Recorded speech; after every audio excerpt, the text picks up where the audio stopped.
Andrew Saad Skander from Egypt, and I founded Bypass, which is a health tech startup in Egypt.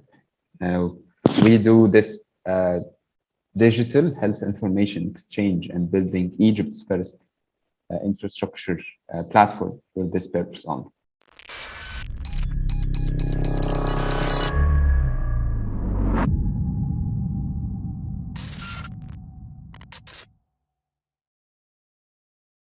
Hey, it's Kellen, and today on Diversified Game, I have Andrew Saad from the founder, CEO of Bypass, and this is an Egyptian healthcare integration system. This is really cool stuff. For those of you who don't know, yes, Africa has healthcare hospitals. They are, as good as you can get in New York, some of them, many of them. And you know what? Egypt is part of Africa, because I've had people actually, Andrew, say, Jesus never went to Africa. And then we have to go through the scriptures and talk about that. So welcome to the show. And hopefully we can educate those who can't even point Egypt on a map. Unfortunately, we're going to have them Google it. So welcome to the show. How are you doing today? I think everyone in the world knows how to point Egypt in the map. Guy, we have the pyramids. We have the history. I believe we the first to draw a map. Yeah. it has so much, but if you haven't been to an American school system, you haven't missed much, because it's what you see on TV is not just, it's not a game. Sometimes we don't learn geography outside of elementary. So I like to educate people and say, oh, yeah. Unfortunately. yeah. But I want to know, with your company, Bypass, how did you create this? You are still a young man, and you're doing something that if you were in, let's say, America, you'd have to go through almost an act of Congress because of patient confidentiality and how corporations work. How did you get a system where the hospitals can talk to each other? And if I go to another hospital, if they log into the system, they can say yes. Because how many years did that take? Give us the process, please.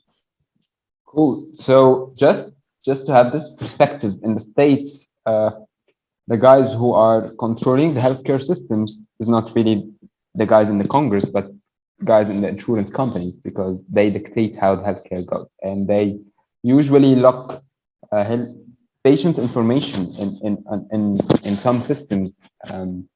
So they are limiting access to this information, and then really hurting how the quality of healthcare service is given to patients. And in Egypt, it's on the other side. There's no controllers of the market, so we have less than 2.5 million Egyptians having private medical insurance, and the rest of the 100 millions of us is paying out of pocket. So this is a great thing to have, actually, and having this power of dynamics here in Egypt, we incentivize patients and physicians with ownership of their records. So whenever they go to a private clinic, a hospital, pharmacy, or a lab, they ask them to upload their medical records to their unified patient identity. And this is why we called it Bypass, because instead of waiting to following this natural development of healthcare sectors, like what happened in the States, then happened in the UK, then happened in Canada and France, and with all these problems that they still don't have health information exchange, we just bypass this by giving ownership of data to patients and physicians, and build this platform for exchange from ground up. And it took us, yes, we don't have 100% of the Egyptian market, but we are the only players, and we are growing very fast.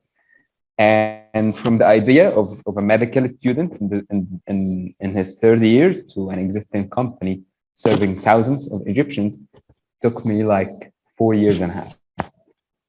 Wow, 4 years. And so you were studying medicine, and you have your degree in that. Was your goal when studying medicine to become a physician, or did you always know you wanted to do like maybe research or found a company like this to make the system even better? Well, I joined medicine school because I wanted to help patients. And then at the very first year, I found out that medical education is not the best thing in Egypt. So me and a bunch of my friends worked on enhancing the medical education and testing process. And we managed to get this done in 3 years. And I also focused on research because if I ended up being a good physician or I held the education of 400 physicians, I would be helping like hundreds or few thousands of patients each day. But if I worked in research, I could be helping tens of thousands.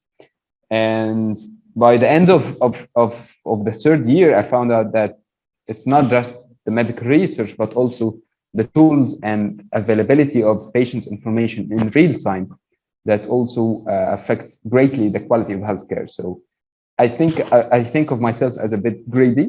So I wanted to help more patients a day, and with the tools and technology we now provide to our physicians and patients, I believe that we are helping hundreds and of thousands and in future millions of patients a day. Now, when you decided to, take maybe that some folks probably saw it as a crazy left turn, how much flack did you get from your parents, especially, and your family? Did they just look at you like, oh my, he's a failure. He couldn't cut it. And now how do they feel about you?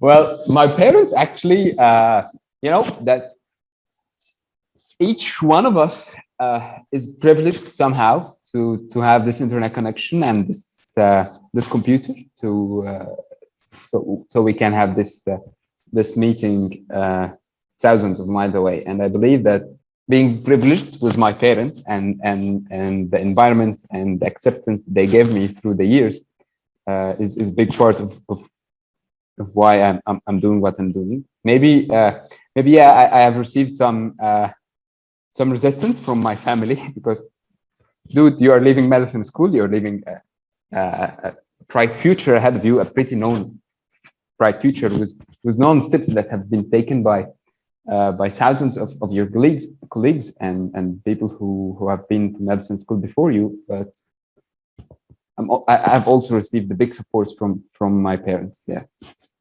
And that's the way you guys answer a question. Whenever somebody asks you about your parents, make sure you honor that mother and father for a long life. So that's a great answer, but you heard them. There were some other family members, can't say their names, that they might have, looked at him and said, Now, you went from, possibly caring for the people for caring for more people than you'll ever know. How hard was it? And the reason why I mentioned the government here, because we have HIPAA here, which in '96, that came about, and that handles that sensitive information where the hospitals have to do so much to protect the sensitive nature. Now you going into a hospital saying, sign up for our software program. How difficult was that first sale? Because I'm sure they said, who are you and who has approved you to be the one that fixes it? Yes. So big part of business is not just providing the business or the product, but also the trust. And I think we have been lucky taking the right steps without knowing that these are the right steps. So we started in our hometown in Shibin El Koum, Monofia, Egypt's Delta, and we first signed up physicians that's also teaching us in medicine school. So we have this base of trust. They trust us. They trust our behavior. They trust that we would not spare an effort to make sure that we are providing them with a great product. And then it all started from there. So their colleagues trusted us, and their further colleagues trusted what their colleagues trust, and it all became like snowball from there.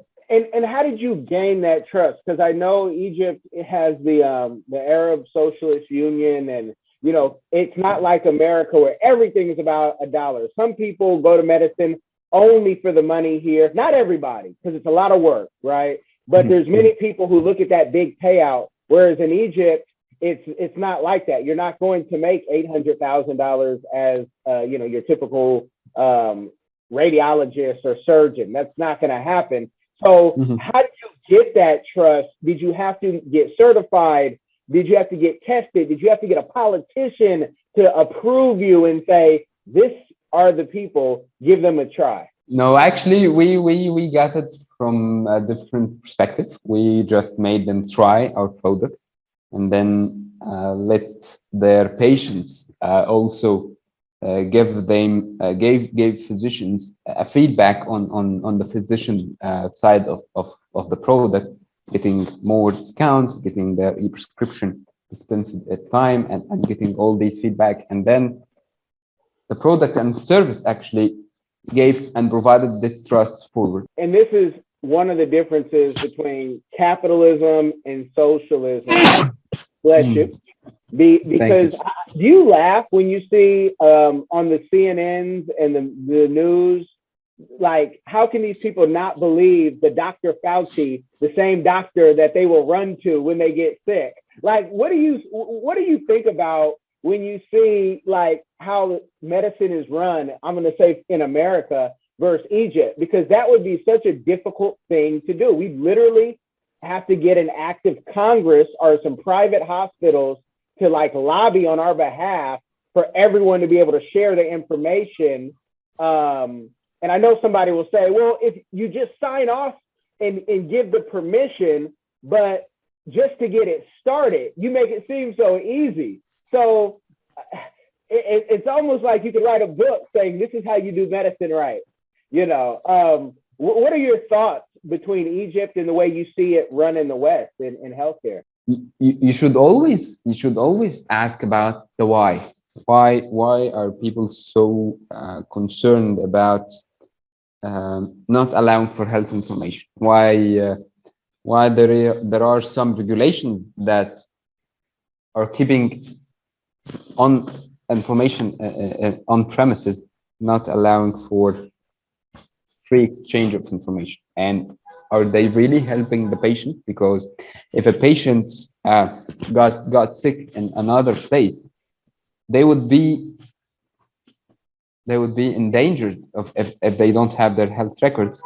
So and it would cost more money for insurers to pay for healthcare providers to do a full body checkup and pay for any medical errors if they happen. So I believe that it's more related to the movement of cash and money, so that payers and healthcare providers can lock more patients into their networks, and they usually do so by not focusing on the quality of the service, but rather holding your information. And this is not the right way forward, because with more people like us around the world, we would disrupt this model and get people ownership of their data, so they can receive quality care wherever and whenever they go, even if they are not in the States, even if they went to a European country, African country, anywhere, they still can receive this right as one of basic human rights. Yes. Now, when you talk about even other countries, have you been able to expand bypass? I know, this is started in 2017, but have you been able to expand and say, hey, Ethiopia, salam, check this out. Hey, Kenya, mambo, jumbo, uhaligani, check this out. Have you been able to expand it to any other countries? Actually, we are focusing on Egypt now, and we plan to expand to North Africa in the future, but knowing that some other players are providing the same value proposition to their countries, using the same principles, using the same, even the technology infrastructure, just gives you the trust of this generation of people are really focusing on people's lives, and also making great money, but just putting people's lives and life as a general at first. So yeah, we have some close relationships with similar companies in Africa and UK, and we are sharing same principles. Uh, these principles and technology similarities paves the way for free and global health information exchange. So yeah, we are Now, doing it. We are doing it in different places around the world. Yeah. and how many hospitals, and I know you just don't go after hospitals and clinics, but I think when my research, there were like 30 hospitals alone in Cairo, says the internet. So how many hospitals have you been able to reach out to? And do you still have, a long way to go for just Egypt to get Yeah, in? sure. So instead of going to hospitals, we go to the building units of hospitals. So we go to private clinics. So the patients would be using their account into their private clinic and also in the hospital. And we go for clinics because clinics provide more than 60% of healthcare services in Egypt, unlike the states where it's all in hospitals. And we have we have a network of more than 2,500 uh, healthcare providers at our network now. And do you have any agreement with the patient? And forgive this is my Western greedy mind thinking, but I could see a big corporation coming to you and say, Andrew, we love what you're doing. We want to just buy you out. So you just write how much you need on the check. And they come in with the thought of, we want to buy you, but they really want to buy the data. So they don't mind having the software and everything going. But you think of Amazon. Hold on, Andrew. You don't just have people's age, what they, how old they are, what their health is like, but you have so much detail. If I give you, let's say $1 billion, now I have all of Egypt and I can easily kind of come in. What, do you ever think about that stuff? Do you ever think about selling the company? Is that even possible to do? Maybe there's an agreement you have, with the government saying, we'll never do that. We'll never sell the data or with your patients.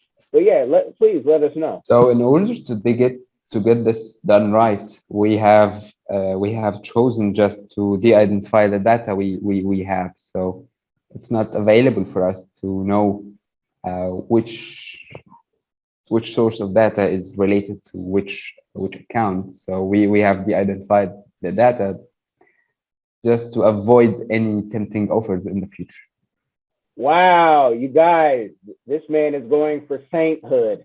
That's awesome. And when you hide the data, are you doing it on a server? Tell me you put all this like on the blockchain and it's just, like how did you hide it even from yourself? We have a mix and match of tricks when it comes to this, and this is kind of our secret sauce, Okay, and we can't let those secrets out, but yes. we can't do that at all. Now, outside of bypass, Yes. because your whole thing is a community give back, and I always ask guests, what is their community give back?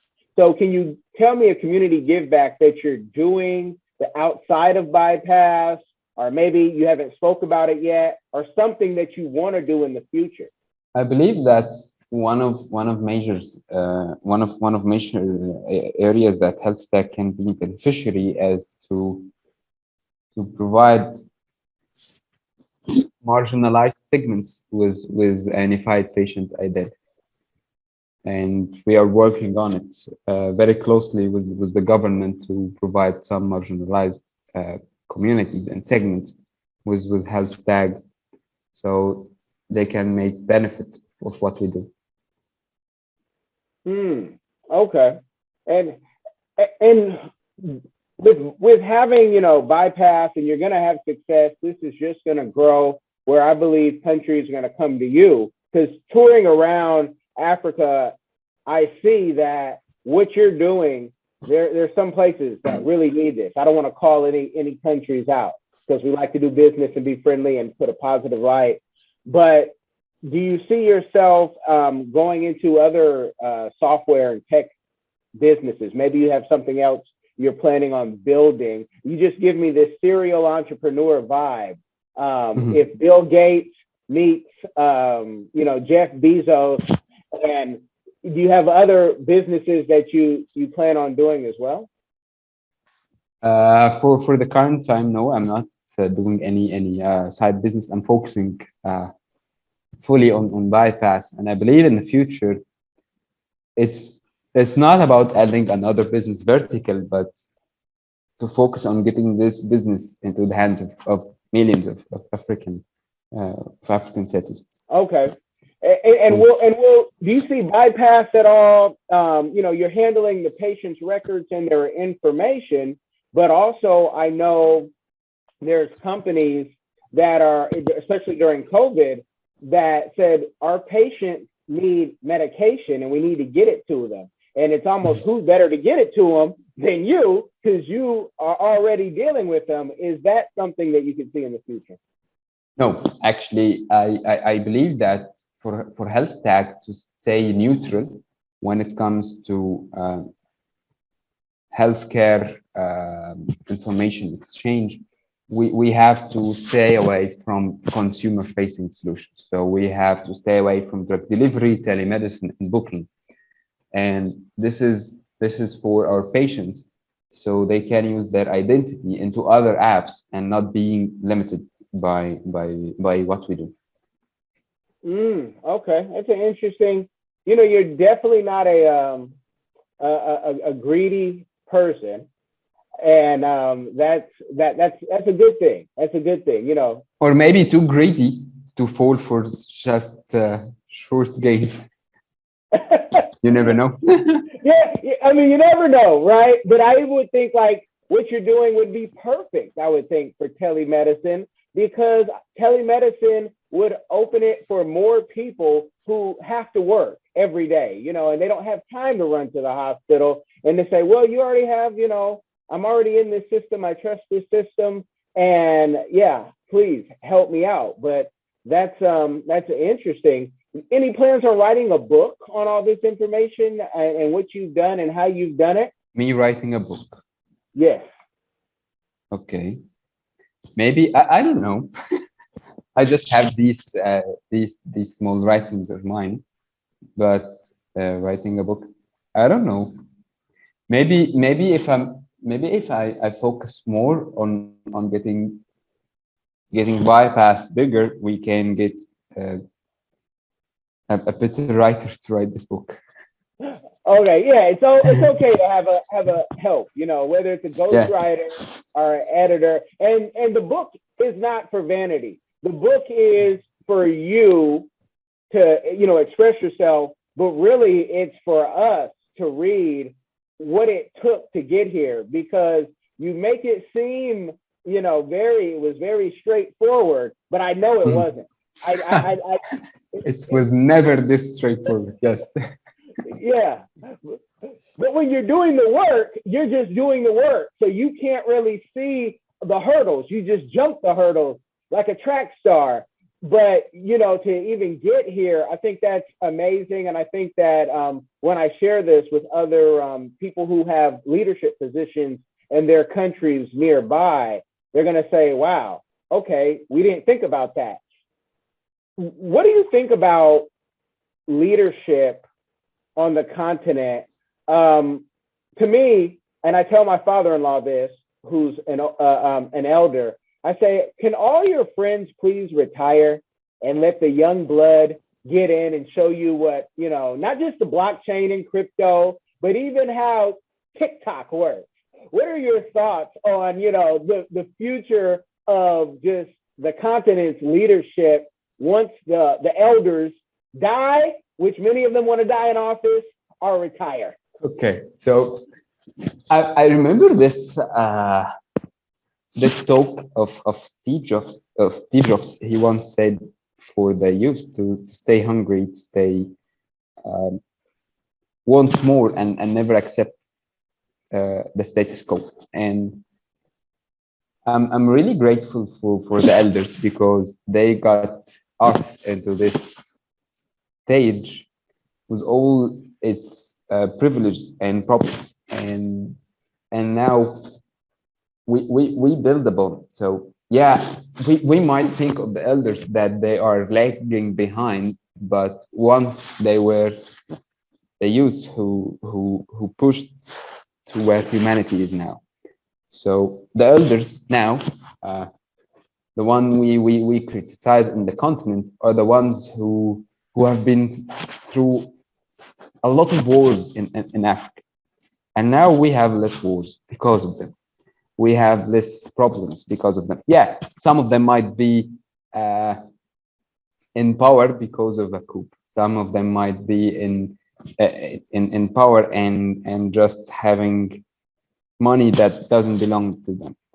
But still, they have done some good deeds, and I tend to think of humans this way because this is how you can see beauty of life. You don't just you don't just focus on one aspect, but rather see the whole picture of the elders maintaining peace, maintaining this line of growth and stability, and us as the youth who are adding these like hockey stick like curve, and transcending humanity to another level. And then we became elders, maintaining this new level for the youth to come and transcend us to the next level. Well, I love it. I love it. And your words are as peaceful as Anwar Sadat, former president, where peace is much more precious than a piece of land. And so having that heart and understanding that, I totally agree. The elders have got us this far. As a person who just wants to get out there and do so much for the last Yes. 10 to 20 years, I now say, give us a bigger shot so we can take this to the next level. So I thank you for your time. I want everybody, wherever you're listening or wherever you're watching from, to check in the description box. I want you to go check out Bypass. It's going to, have you spark something in you. You might get an idea. You might say, you know what? I'm a programmer. I want to move to Egypt. Andrew, I just I would emailed love. you. Yeah. Yeah, I would love to have you guys. Sure. Yes. So you guys, we're going to take this offline like always. You make sure you like, share it with someone so they can be blessed by the game as well.